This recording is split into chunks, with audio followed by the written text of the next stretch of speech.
गौरैया और कुत्ता। एक बार की बात है। एक छोटे से गांव में एक गौरैया और एक कुत्ता अच्छे दोस्त थे।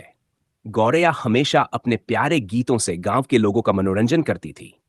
उसकी आवाज इतनी मधुर थी कि लोग उसे सुनने के लिए उत्सुक रहते थे।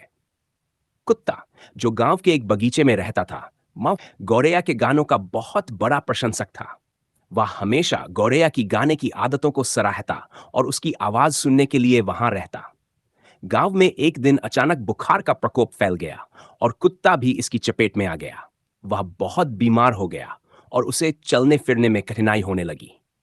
कुत्ता जानता था कि अब उसकी सेहत के लिए उसे मदद की जरूरत थी और उसने सोचा कि उसकी प्यारी दोस्त गौरैया उसकी मदद कर सकती है।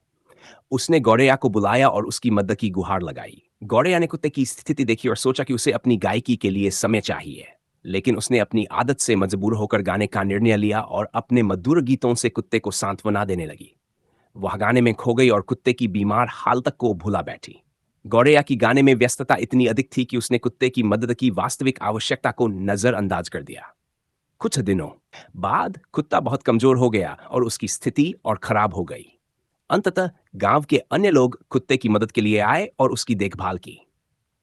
गौरैया को इस स्थिति की जानकारी मिली तो उसे बहुत पछतावा हुआ। उसने महसूस किया कि उसकी गाने की आदतें महत्वपूर्ण थीं, लेकिन सच्ची दोस्ती तब होती है जब हम अपने दोस्तों की वास्तविक जरूरतों को समझें और उनकी मदद करें।